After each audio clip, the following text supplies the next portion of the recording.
Et c'est parti, les amis. Comment allez-vous? Leader, entrepreneur, intrapreneur également, qui carburez à la haute performance. Comment allez-vous? En ce magnifique vendredi, beau soleil. Et je ne sais pas si vous êtes comme moi, mais les journées s'allongent. On sent que le soleil est un peu plus chaud. Je pense qu'on va avoir un hiver qui est quand même relativement clément. Pas trop de neige. Donc, c'est le fun d'avoir des journées en ce vendredi. Je vais prendre quelques minutes, juste m'assurer que tout va bien du côté... Oh, on va arrêter ça ici. Bonjour Aurélie, de la France. Super. Isabelle, bonjour Isabelle. Aujourd'hui, écoutez, je salue tout le monde dans un premier temps également. Aux nouveaux membres, on en a énormément qui sont rentrés cette semaine. Alors, je vous salue si vous êtes la première fois. Mon nom est Patrice Ouellette, fondateur de la méthode 48 heures. Et à tous les vendredis, pour les habitués, vous le savez, je suis live normalement sur l'heure du midi. Je ne peux pas garantir que ça va être sur l'heure du midi pendant des années, mais à tout le moins, normalement, le vendredi à midi, je suis toujours live.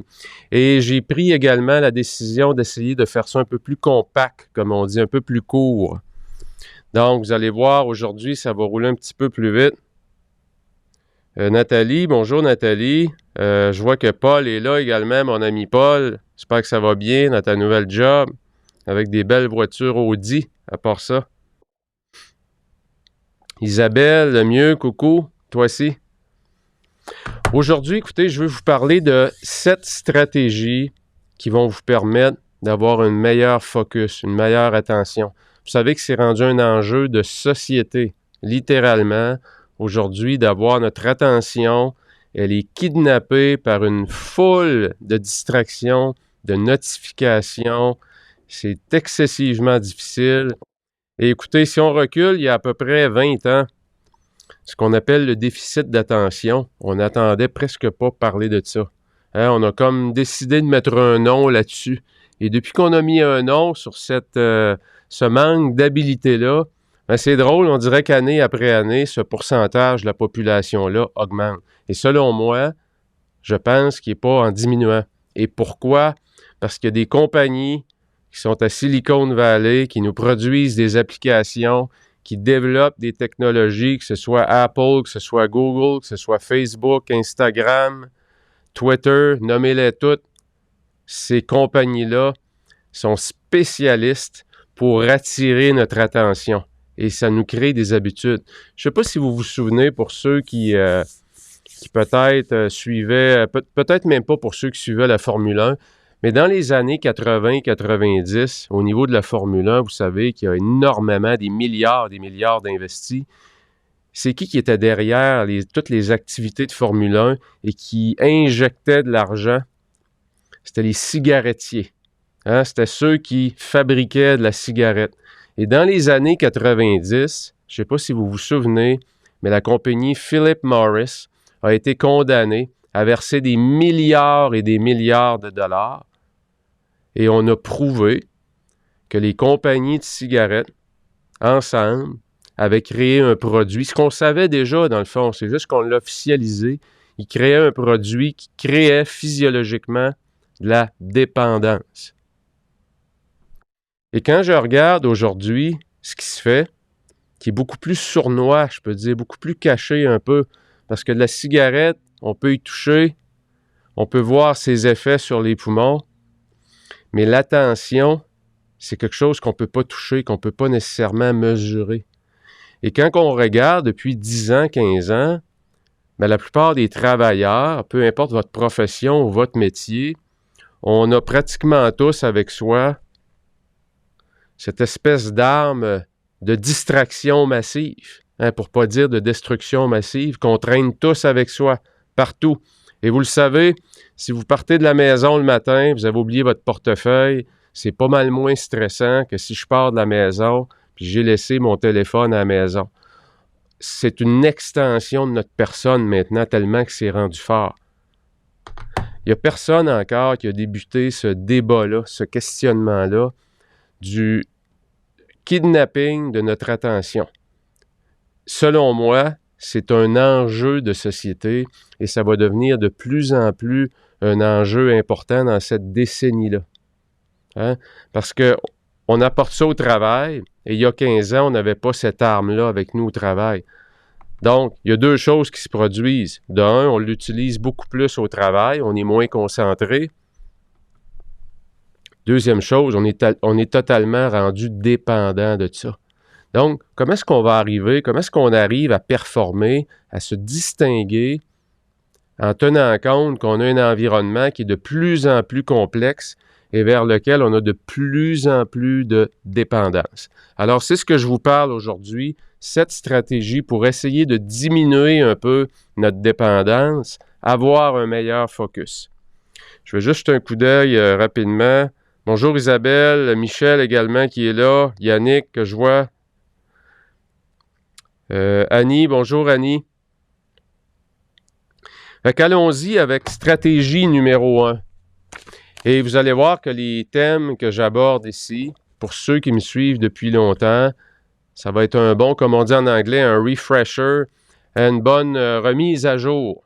Hein? Des fois, c'est des choses qu'on sait qui sont évidentes, mais c'est pas, on dit souvent, c'est pas nécessairement ce qu'on connaît et qu'on sait qui est important.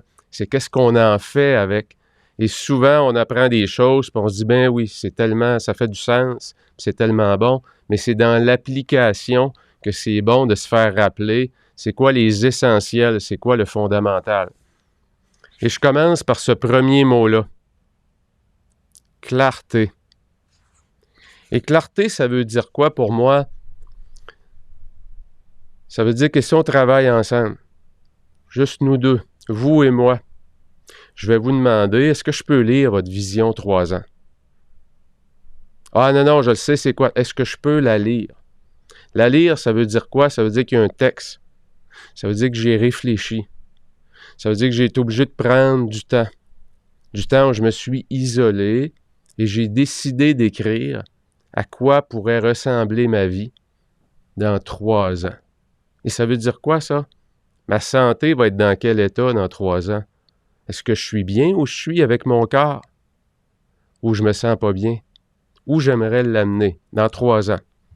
Comment vont être mes finances dans 3 ans? Comment va être ma carrière ou ma business dans 3 ans? Je vais être rendu où? Est-ce que je veux monter? Ou tout simplement, pour d'autres raisons, qui sont pour des relations peut-être, pour la famille, le niveau où je suis rendu me convient très bien, l'aspect financier me convient. Maintenant, je veux devenir le meilleur au monde. Hein? Je veux devenir le meilleur à ce niveau-là. Je veux vraiment que dans l'entreprise où je suis, je vais atteindre le top. C'est ça de la clarté. Il y en a qui veulent monter, il y en a qui veulent être meilleurs au niveau où ils sont. Donc, il faut que ce soit clair. Donc, votre santé, vos finances, votre carrière, votre business, dans vos relations. Êtes-vous dans une relation de couple ou vous aimeriez être dans une relation de couple? Ou vous êtes dans une relation de couple, mais ça ne va pas bien. Au niveau de la famille, s'il y a des enfants, votre écosystème de relations, vous le voyez comment s'améliorer dans le temps. Votre style de vie, avez-vous le goût de voyager? Avez-vous le goût d'avoir un chalet, de faire du camping, de sortir de la ville, de s'acheter, peu importe. C'est important ça aussi. C'est important d'avoir du levier sur ses rêves, hein? Et de voir comment est-ce que... C'est pas nécessairement important de savoir comment je vais y arriver. C'est pas ça qui est important. Quand on a une vision, là, on ne s'arrête pas avec le comment. Ce qu'on va faire, on va définir pourquoi. Pourquoi je veux ça. Et là, on va écrire des raisons. Et c'est avec ces raisons-là qu'on a du levier. On a du levier pour, dans les moments difficiles, quand on perd notre focus, qu'on est en mesure de le reprendre rapidement. Quand on fait face à un obstacle, j'avais une belle vision pour ma santé et il m'arrive toute une tuile. On vient de m'annoncer que j'ai un cancer. Il se traite, mais c'est une méchante tuile. Ça change complètement mes plans. Mais ça vous empêche-tu, ça vous oblige-tu, ça, à mettre toute votre vision de côté? Absolument pas. Hein? Ça vous oblige à revoir, à calibrer votre vision, mais certainement pas tout mettre ça de côté. C'est ça, faire face à des obstacles. C'est ça de la résilience. Hein? C'est vis-à-vis des obstacles, d'être capable de rapidement recalibrer ses objectifs et de repartir à la conquête de continuer à transmettre de l'énergie positive à l'intérieur de soi. OK? Donc, je parlais de finances, santé, style de vie, mes relations, ma carrière, ma business. Vous connaissez les grandes sphères qui fait qu'un écosystème nous motive et nous permet d'avancer plus rapidement. C'est ça qu'il faut définir. Donc, écrivez votre vision 3 ans. Et si vous ne savez pas trop comment écrire ça, bien allez-y par étapes. Santé. Puis écrivez ce qui vient. Où vous voulez être dans 3 ans. Marathon, whatever. Commencez avec les 6 sphères et peut-être après, vous allez être capable d'arriver à écrire un beau texte qui a 4 ou 5 lignes, puis qui vous rejoint beaucoup. Quand vous le lisez et vous vous imprégnez de l'émotion de ce texte-là, c'est excessivement puissant. La puissance d'atteindre ses objectifs et ses rêves, elle est en dedans de soi. Elle n'est jamais à l'extérieur. L'extérieur va nous aider, mais la source même, l'atteinte de ses objectifs, c'est d'abord en soi. Donc, vous devez connecter avec ça. Et si vous faites partie du club des gens qui reportent toujours, non, ça, je ne peux pas à cause de, parce que j'ai des enfants, parce que j'ai ci, parce que j'ai ça, bien, c'est justement la vision va vous permettre d'y voir un peu plus clair. Peu importe ce qu'on vit, vous savez, on n'est jamais le premier à le vivre. Vous êtes monoparental, vous êtes malade, vous avez un enfant qui est dans la maladie, qui a des difficultés à l'école. Il y a toujours quelqu'un qui a vécu ce qu'on a vécu. Donc, on n'est jamais seul au monde. Donc, d'utiliser ce qui est à l'extérieur de nous pour protéger notre ego, pour nous faire croire que c'est normal ce qui nous arrive, c'est s'assurer de rester où on est. Donc, donnez pas de pouvoir aux éléments extérieurs. Reconnectez avec le pourquoi. Et le pourquoi, c'est la clarté. C'est l'élément fondamental. Soyez clair sur ce que vous voulez avoir. OK? Élément numéro 1. Je ne sais pas si on en a dans notre groupe des ingénieurs, mais l'élément numéro 2, pour améliorer votre focus, c'est l'ingénierie. Vous allez me demander, est-ce que tu t'en vas où, Pat, avec ça, l'ingénierie? Ce que moi, j'appelle l'ingénierie inverse. Les ingénieurs, vous savez ce qu'ils font? C'est qu'on dit à un ingénieur, tu vas me construire un pont. Fait que l'ingénieur, il fait quoi? Il s'en va dans le futur, puis il voit le pont qui est fini. Il visualise. Et là, il va faire quoi? Il va se rapprocher dans le temps, doucement, et il va faire une série d'étapes pour décider, la semaine prochaine, c'est quoi qu'on fait. L'autre semaine d'après. Phase 2 du projet, phase 3, phase 4. Et ce qui va vous permettre d'améliorer beaucoup, beaucoup votre focus, c'est lorsque vous avez de la clarté, comme l'ingénieur qui construit un pont, lorsque votre vision 3 ans elle est claire. Maintenant, pour chacun des objectifs que j'ai dans ma vision, je vais me faire un plan d'ingénierie inverse qu'on appelle. En anglais, on dit « reverse engineering ». Donc, la semaine prochaine, aujourd'hui on est vendredi, la semaine prochaine, qu'est-ce que je dois faire? Quelle étape je dois produire? Quel résultat je dois produire pour que dans 3 ans, j'arrive à destination? Et vous savez que c'est un des grands pièges parce que lorsqu'on a une vision qui est claire et qu'on n'a pas pris le temps de se faire un plan, savez-vous ce qui se produit souvent? Notre vision nous fait peur. On a peur de l'échec. Là, on tombe dans des peurs. On a peur d'échouer. On trouve ça trop gros. Pourquoi? Parce qu'on continue à focusser sur ce qu'on aimerait tant avoir dans 3 ans. Et là, notre ego prend le dessus et il veut se protéger parce que notre entrepôt de pensée continue à nous dire « tu ne réussiras pas ça, ça n'a pas de bon sens ». Puis en plus, il y en a d'autres autour qui t'ont déjà dit « mais t'es malade, laisse pas ta job, t'es malade ». Vous comprenez? On va recevoir des signaux de l'extérieur qui va vouloir nous arrêter, nous démotiver. Et c'est pour ça que quand on a eu de la clarté, qu'on a défini notre vision, maintenant, étape, tout de suite, là, on fait ça en même temps, on se fait un plan. On se fait un plan, puis on va focusser sur quoi? Sur ce que j'ai à faire la semaine prochaine. Laissez faire le reste. Parce que je peux vous le dire, et je le vois à chaque semaine. Tout à l'heure, avant de rentrer en live, j'ai juste jeté un petit coup d'œil rapide à mes courriels. Et j'ai reçu un courriel d'un membre de l'Académie de la productivité. Ça m'a fait vraiment chaud au cœur, parce qu'en l'espace de 2 mois, 3 mois, cette personne-là est rendue complètement transformée. Et quand on reçoit des messages comme ça de gens qui se sont engagés, qui ont une vision claire, qui se challengent, qui sortent de leur zone de confort, et puis qui mettent en application des bonnes habitudes, des saines habitudes, des bonnes routines, qui préparent leur journée et qui revoient quotidiennement leur vision ou leur plan de la journée. C'est incroyable les résultats que ça produit. Et faites-moi confiance, là. Si vous avez une vision 3 ans qui est claire et vous avez attaché un plan qui est clair, je peux vous dire une chose, vous allez arriver à destination bien avant 3 ans. Croyez-moi, c'est automatique. J'ai rarement vu quelqu'un qui est arrivé à destination passer son 3 ans. Pourquoi? Parce qu'on se met à vivre différemment. On se met à prendre des décisions différemment. On se met à éliminer une tonne de distractions. C'est ça que ça fait, la vision avec un plan. OK? Donc, l'ingénierie inverse.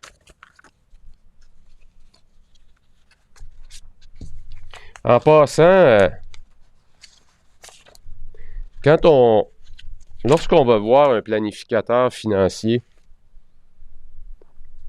pour sa retraite, exemple, puis souvent, parfois on commence jeune, hein, où on a notre employeur contribue à notre REER, à notre fonds de pension, puis nous, on en met aussi. Puis là, on va rencontrer un planificateur.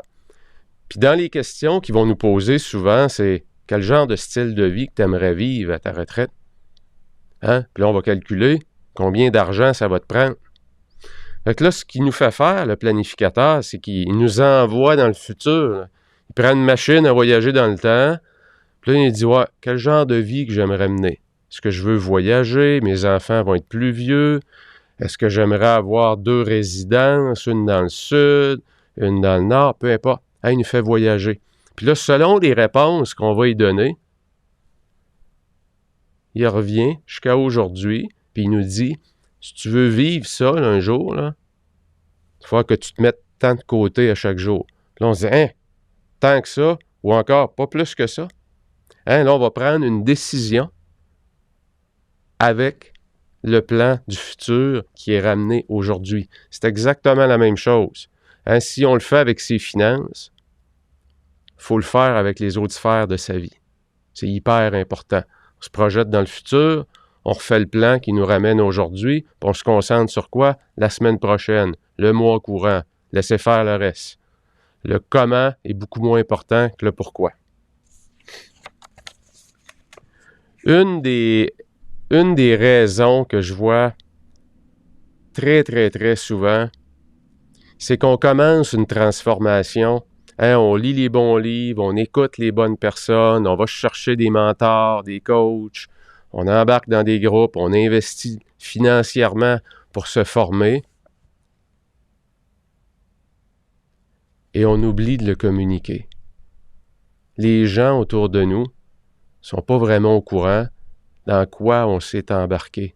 Et qu'est-ce qu'ils font, ces gens-là?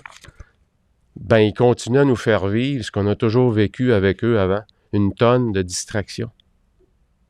C'est souvent ça qui arrive. Parce qu'aussitôt qu'on se met à se transformer un peu, on prend conscience qu'il y a beaucoup, beaucoup de distractions autour de nous et qu'il y a plein de ces distractions-là que c'est nous qui avons créées. Hein, si vous voulez recevoir moins de courriels, ben, la première règle que j'enseigne, vous allez envoyer moins de courriels. Des fois, on envoie des courriels qui ne sont pas nécessaires, puis ça fait juste stimuler des discussions inutiles, puis une tonne de courriels qui continuent à rentrer. Donc, communiquez à votre environnement, à vos collaborateurs immédiats au travail, à votre famille, à ceux qui peuvent vous soutenir dans votre transformation. Exemple très concret.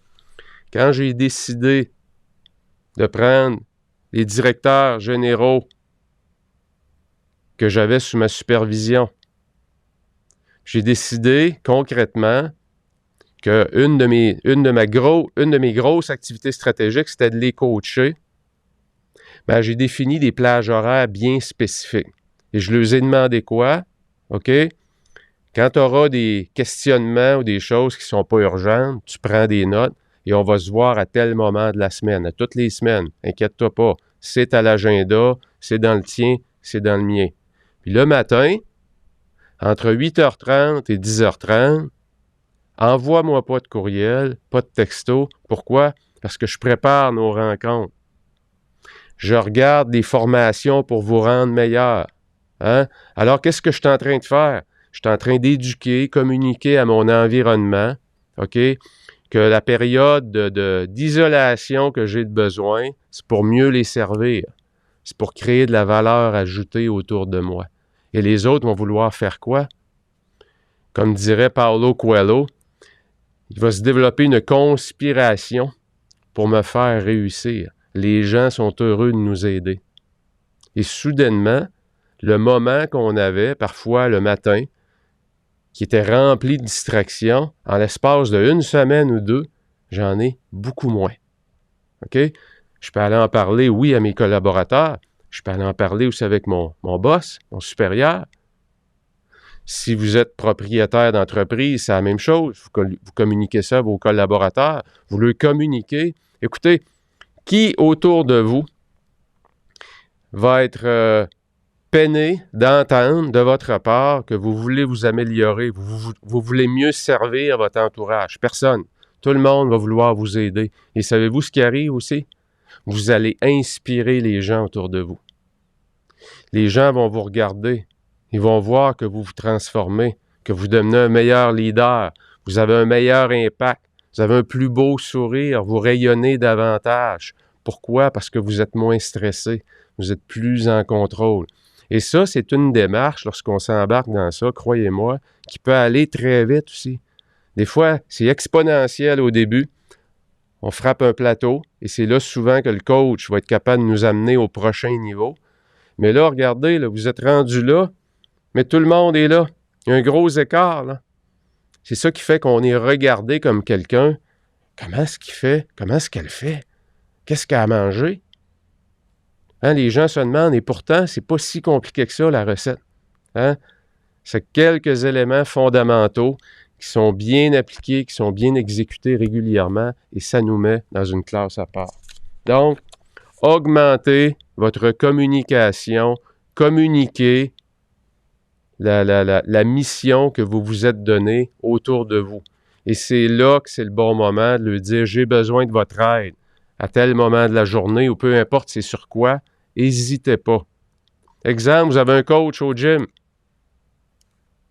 puis il y a une portion de votre santé qui ne semble pas bouger dans la bonne direction, puis il me semble que vous avez l'impression que les programmes qu'on vous bâtit, ça ne vous motive plus, bien dites-lui. Le coach, il va vouloir faire quoi? Il va vouloir vous aider. Regarde, viens-t'en, on va t'amener dans une autre zone. J'aime ça, ce que tu dis. Regarde, attache ta tuque. On va t'en bâtir un programme. Crois-moi, mais que tu sortes d'ici, tu vas être épuisé. Hein? Les gens veulent vous aider. Partez avec ça. Donc, communiquez.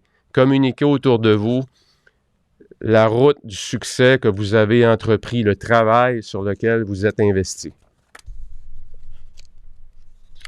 Quatrième point.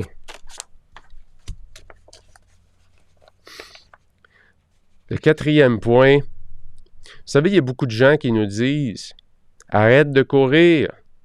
La vie, c'est pas un sprint, c'est un marathon. » Hein? Ou l'expression qui dit « On va tout arriver à Noël en même temps. » Mais savez-vous quoi? Je pense pas que la vie, c'est un marathon, moi. Et autre chose, je pense pas non plus que la vie, c'est un sprint, puis il faut y aller au fond, au fond, au fond, au fond, sans arrêt. Ce qui est prouvé par la science aujourd'hui, c'est qu'il faut avoir les deux combinaisons. S'il y en a qui lisent un peu sur l'activité physique, Il y a un monsieur japonais qui s'appelait monsieur Tabata. Et monsieur Tabata, ce qu'il a fait, c'est qu'il a découvert que lorsqu'on faisait travailler les gens, le cardio des gens, à très, très haute intensité, là, vraiment haute, pendant des courtes périodes de temps, et qu'on leur donnait, exemple, 20 secondes à ultra haute intensité, 10 secondes de repos, 20 secondes à ultra haute intensité, 10 secondes de repos, puis on fait ça 8 fois pendant 4 minutes. Savez-vous ce qu'a découvert M. Tabata? C'est que les gens qui s'entraînaient comme ça 4 fois par semaine, ça veut dire 16 semaines d'entraînement, 16 minutes d'entraînement seulement. Il y avait un cardio équivalent à des gens qui passaient 1 heure par jour sur leur vélo. OK? Donc, ce genre d'expérience-là a été faite sur l'attention. Il y a des chercheurs qui se sont concentrés là-dessus. Et qu'est-ce qu'ils ont découvert? Ils ont découvert que la meilleure façon de diriger son attention et son focus sur une activité précise, sur une tâche à haute valeur ajoutée, c'est de travailler avec des sprints de travail. Et vous m'avez entendu le dire souvent, achetez-vous des minuteries, des blocs comme ça, peu importe. Et ce que vous avez à faire, c'est d'utiliser la force de votre énergie, particulièrement dans les matinées. Si vous êtes une personne qui est à son pic entre 6 heures le matin et midi, bien, assurez-vous d'avoir à votre agenda 2 sprints de travail. Et des sprints de combien de temps? 50 à 90 minutes. Prouvé par la science. Moins que 50, ça fonctionne aussi. Mais vous pouvez aller jusqu'à 50 dans votre séance de travail. Votre cerveau est capable de le prendre. Plus que 90 minutes, là, vous êtes en train de pousser la machine trop fort. Donc, des sprints de travail de 50 à 90 minutes avec des pauses. Même principe que M. Tabata. Hein? La haute intervalle, la haute intensité. Et pendant ces moments-là, qu'est-ce qu'on fait? On produit notre œuvre d'art. On produit du travail de qualité et on coupe les distractions. Donc, si c'est 60 minutes, je suis concentré, j'ai enlevé les notifications, j'ai coupé le téléphone, je me suis concentré pour produire du travail de qualité. Et c'est comme ça que les grands fonctionnent. Sinon, on ne peut pas y arriver aujourd'hui. N'essayez pas de travailler du matin au soir en continu. Ça fonctionne, mais vous savez ce que ça produit? Ça produit de l'épuisement, ça produit une tonne de distractions, ça produit une tonne d'activités qui a très peu de valeur ajoutée parce qu'on est toujours en réaction à l'environnement. Et vous savez, la phrase classique, on termine la journée et on se dit « j'en reviens pas, j'ai couru, puis il me semble que j'ai rien fait ». C'est ça que ça fait. Donc, instaurez dans vos journées des sprints de travail. Si vous faites 2 sprints de 75 minutes dans votre avant-midi, je vous garantis, croyez-moi sur parole, que vous allez accomplir plus dans vos 2 sprints le matin que dans toute une journée, comme vous le faisiez dans votre passé. Croyez-moi, c'est hyper puissant et c'est bien documenté par la science, par les chercheurs universitaires. Il y a une tonne d'études qui ont été faites là-dessus.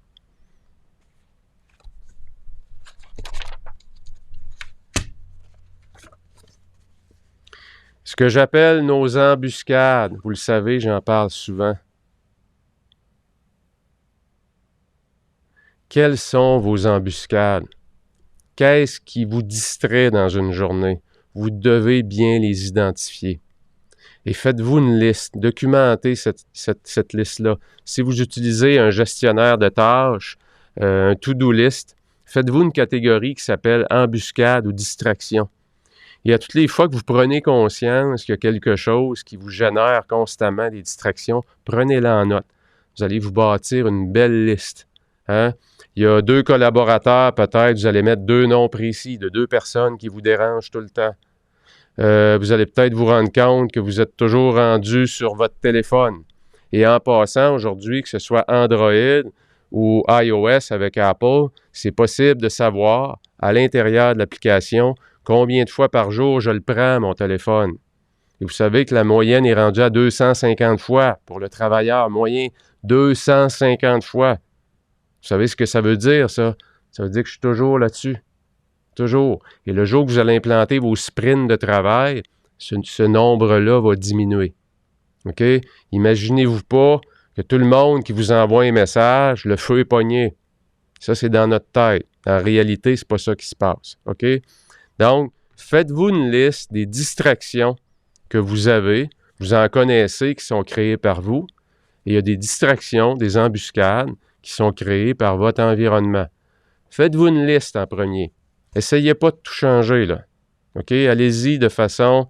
Vous êtes mieux d'y aller de façon plus stratégique, plus intelligente, plutôt que tout vouloir changer et les gens autour de nous ne comprennent pas trop ce qui se passe. Hein? Parce qu'il faut leur communiquer qu'on travaille là-dessus et leur expliquer pourquoi on travaille là-dessus. Parce que quand on travaille en continu, avec une tonne de distractions, on produit peu de valeur ajoutée. Et c'est pour ça que vous vous engagez sur cette route-là. Donc, prenez en note quelles sont vos distractions.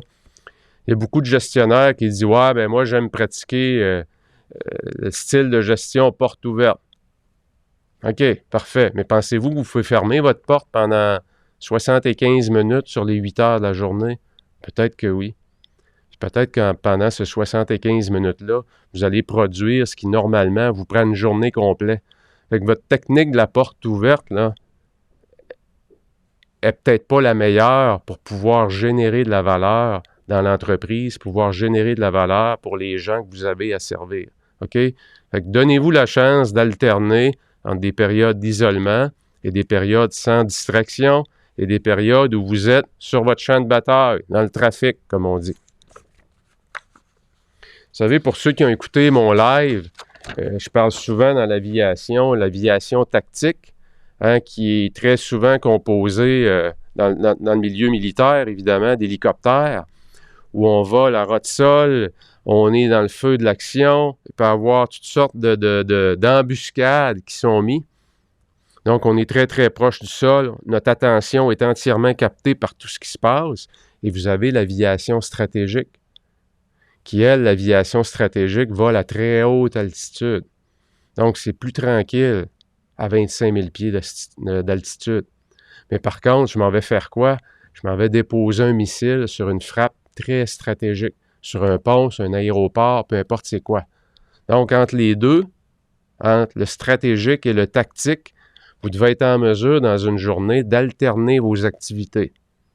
Entre une activité qui est stratégique et vous mettre dans le trafic, parce que les gens ont besoin de vous voir aussi.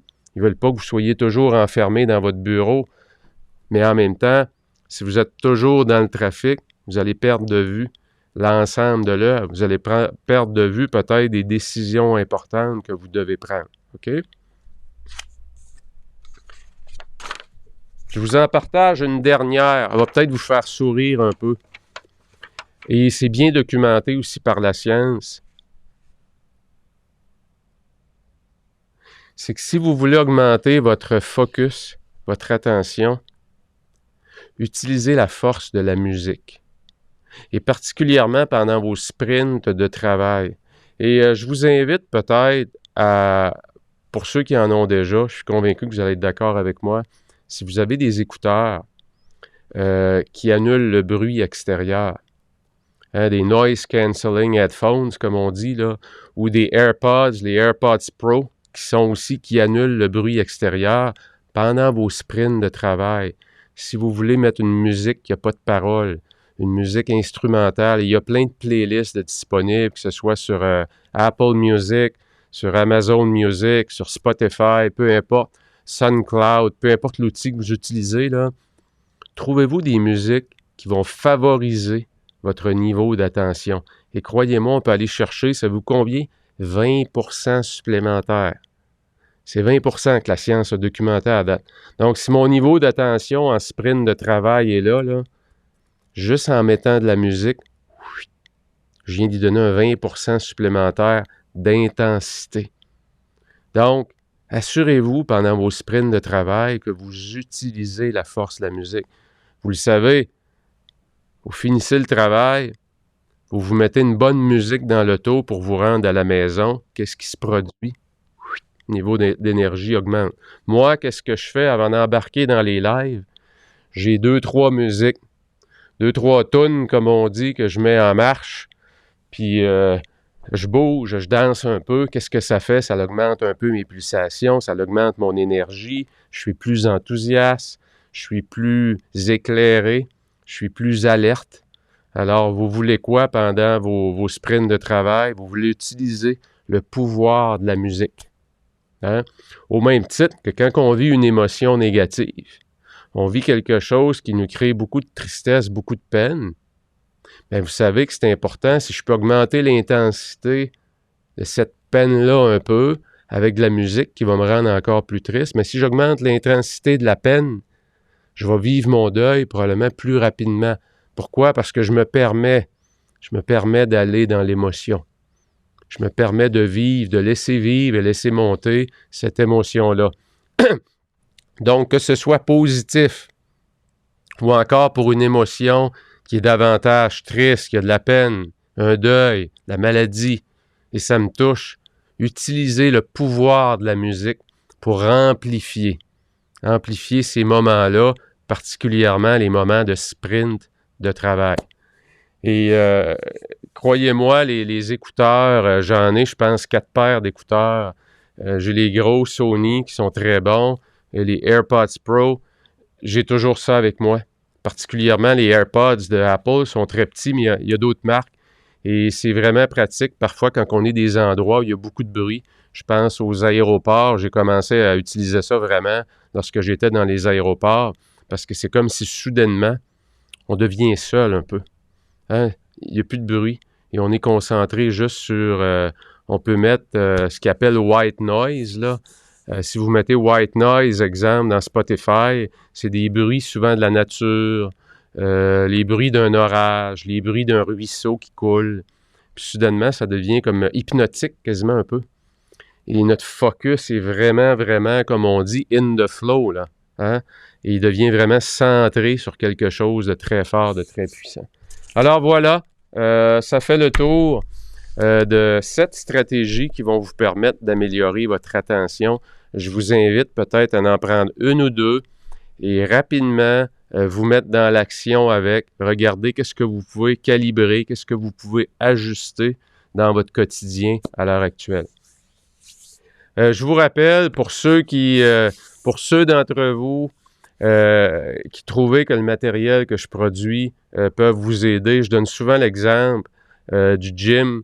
Le jour où je décide de m'inscrire au gym, je viens de faire une étape de plus pour prendre en charge, me responsabiliser vis-à-vis ma santé.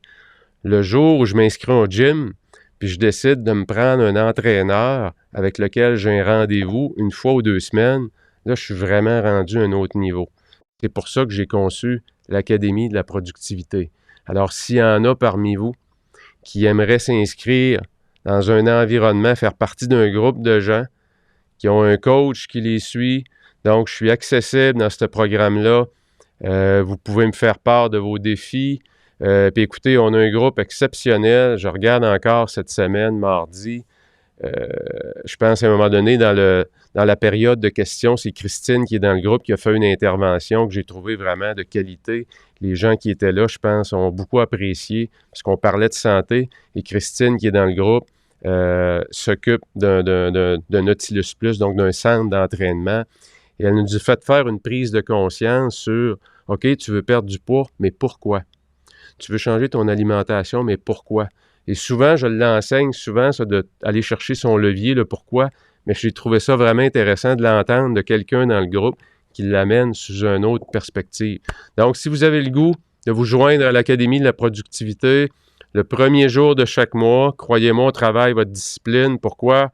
Parce que si le premier jour du mois, c'est un samedi, un dimanche, on est là. C'est le premier jour de chaque mois. On est ensemble pendant 90 minutes. Et il y a la rencontre de mi-parcours également qui était mercredi, je crois que c'est ça, mercredi cette semaine. Donc, il y a toujours 2 rencontres quand vous rentrez membre de l'Académie, 2 points de contact. On se crée aussi, on travaille avec un cercle de personnes.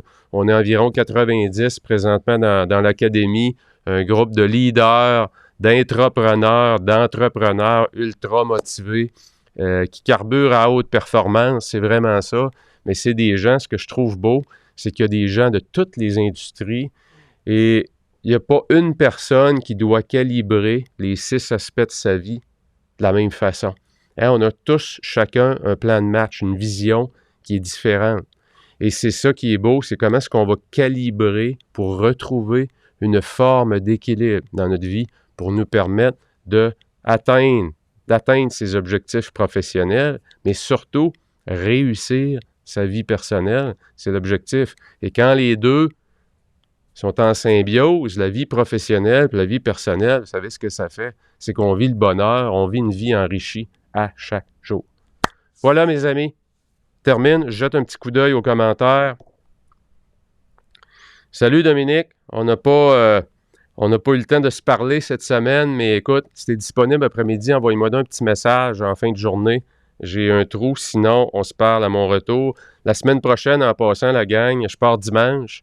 Je m'en vais en motoneige. C'est mon voyage de motoneige habituel cette année qui est un peu différent. Je m'en vais au manoir Richelieu en Charlevoix. Puis, je fais un 4 jours de motoneige. J'apporte mon drone, mes caméras. Je vais aller m'amuser, prendre du soleil, voir la nature, entrer en communion avec la nature, essayer de décrocher. Hein? C'est pas facile pour moi non plus. Essayer de laisser le téléphone dans la chambre d'hôtel, puis profiter de la journée. Hein? C'est une des raisons pourquoi on fait ce genre d'activité-là. C'est pour se ressourcer, pour reprendre contact avec soi. Et lorsqu'on revient, vous le savez, avoir une meilleure perspective sur nos défis, sur nos problèmes, prendre des meilleures décisions. Et je reviens mercredi soir. Jeudi, je suis à la base militaire pour la journée. Donc, vous allez me revoir vendredi prochain. Peut-être avec, excusez-moi, peut-être avec des beaux vidéos, puisque jeudi, on a un vol. En tout cas, je vous donnerai les détails. Je vous donnerai les détails vendredi du genre de vol. Ça dépend toujours de la météo, comme vous le savez, dans l'aviation tactique. Jimmy, super. Hey, merci, Jimmy. Bonne fête. Comment ça, toi, que tu es au courant de ça? Isabelle, ADLP est un investissement qui en vaut vraiment la peine. Merci, Isabelle. Sylvie, merci. Bon voyage. Amuse-toi bien. Salut Vincent, t'es probablement déjà parti. Steve qui est là. Hey Steve, en passant, j'ai 4 planificateurs pour toi qui sont au bureau. Envoie-moi un petit texto qu'on puisse se coordonner. Je te les donnerai plutôt que les envoyer. Je le fais avec la musique. Effectivement, ça change énormément, Yannick. Exactement, c'est tellement puissant la musique. Puis, il y a tellement de bons artistes à découvrir aussi. Salut tout le monde. Dimanche, en passant. Dimanche, ça va être la première journée que j'ai 56 ans. Je la passe dans la nature. Hein? C'est un moment charnière pour moi de débuter en se recentrant sur soi. Une autre année qui débute. Hein? Qu'est-ce que je veux qu'il arrive? Hein? C'est ces moments-là qui sont les moments importants. OK. Salut tout le monde. Je vous salue. Je vous donne un gros colleux. Je vous souhaite une belle semaine prochaine. N'oubliez pas de préparer votre semaine. Remplissez votre focalisateur. S'il y a une chose que vous devez faire, juste une, c'est celle-là. C'est quoi mes 3 grosses priorités la semaine prochaine? Si vous n'avez pas rempli votre planificateur quotidien, mais que vous avez à tout le moins, au minimum, identifié c'est quoi mes 3 grosses roches, mes 3 grosses priorités de la semaine, vous êtes en business, comme on dit. Vous avez déjà une bonne étape de plus. N'oubliez pas les autres, mais si vous en faites juste une, faites celle-là. Salut tout le monde, on se revoit vendredi prochain. Et puis, une excellente semaine à tous. Bye bye. Ciao.